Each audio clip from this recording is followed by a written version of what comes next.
কদমতলীতে একটি শিশুর রহস্যজনক মৃত্যু। রাজধানীর কদমতলী থানা ৬৫ নং ওয়ার্ড তুষারধারা জামতলা এলাকায় মনির হোসেনের বাড়ির ভাড়াটিয়া মোহাম্মদ আলম হোসেনের ছেলে মোহাম্মদ বিল্লাল বয়স ১১ নিহত হয়। শনিবার ২১শে ডিসেম্বর সকালে একটি শিশুর রহস্যজনক মৃত্যু হয়েছে। তার নাম মোহাম্মদ বিল্লাল বয়স ১১। পুলিশ তার লাশ উদ্ধার করে ময়না তদন্তের জন্য ঢাকা মেডিকেল কলেজ হাসপাতালের মর্গে পাঠিয়েছে। কদমতলী থানার ভারপ্রাপ্ত কর্মকর্তা ওসি মাহমুদুর রহমান বিষয়টি নিশ্চিত করেছেন।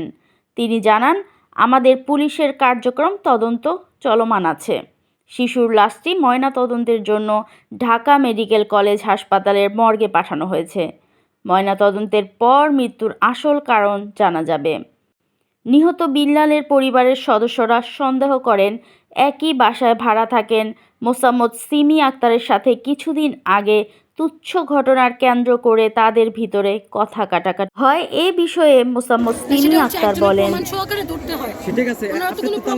ব্যবহার করতে পারেন না, এটা তো করতে পারি আমি। কেন আপনি করবেন কেন? এটা তো নরমালভাবে কথা বলেন। হ্যাঁ, আমি তো কোনো কিছু করি নাই।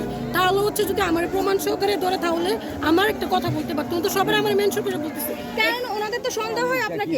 কেন আমাকে সন্দেহ কেন? দুই দিন আগে আপনার সাথে ঝগড়া হয়েছিল। হ্যাঁ, 2 দিন আগে না, আরো 1 সপ্তাহ আগে। হ্যাঁ, মনে করেন 4-5 দিন আগে, 15 দিন আগে। হ্যাঁ, তখন ঝগড়া হয়েছে তখন। বাড়িতে তো আপনি একা ছিলেন। না, আমি একা ছিলাম না, বাড়িওয়ালা ছিল। এদিকে নিহত বিল্লালের বাবা মোহাম্মদ আলম হোসেন বলেন, আবার পরে আমি 11:30টার দিকে বাসায় ফোন দিয়েছি।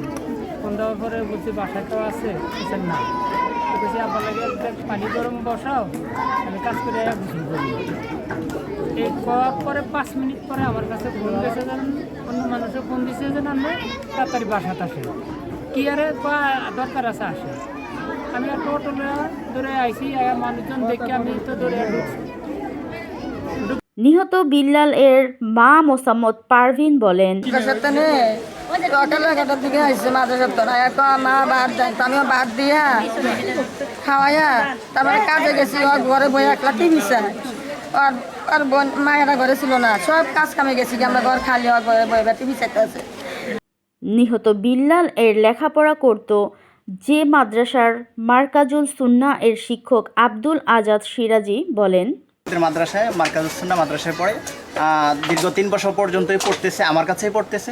আলহামদুলিল্লাহ, চরিত্র থেকে শুরু করে সব কিছুই ভালো, আদব কায়দা থেকে শুরু করে সব কিছুই অনেক ভালো।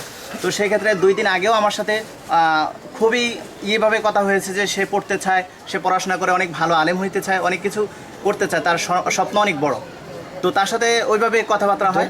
সকাল অনেক দরিদ্র ফ্যামিলিতে থেকে তারা এইভাবে আর কি। তো সকাল থেকে ক্লাস করছিল, 8টার সময় মাদ্রাসায় যায় এবং 11টার সময় মাদ্রাসা যখন ছুটি হয় সকল বাচ্চারা চলে যায়, সেও বাসায় চলে যায়। তারপরে 12:30 1টার সময় তার বাবা ফোন দিয়ে যে আমার বাচ্চা এই অবস্থা আর কি, এভাবে। কিন্তু স্বাভাবিকভাবেই সবার সাথে পূর্বের ন্যায় সবার সাথে ক্লাস করে এবং সবার সাথে ছুটি হয়, বাসায় চলে আসে।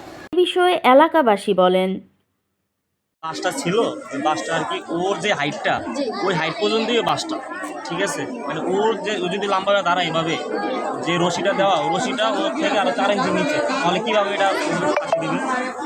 কদমতলী থানার এসআই শফিক রহমান বলেন, এর মাধ্যমে জানতে পারি যে তুষারধারা আবাসিক এলাকায় একটি আত্মহত্যার ঘটনা ঘটেছে।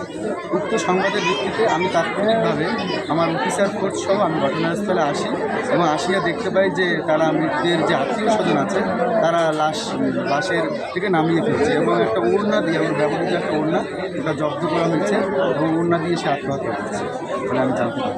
এবং মৃতের সঠিক কারণ নির্ণয়ের জন্য ঢাকা মেডিকেল কলেজ হাসপাতালে মর্গে লাশ প্রেরণ করা হয়।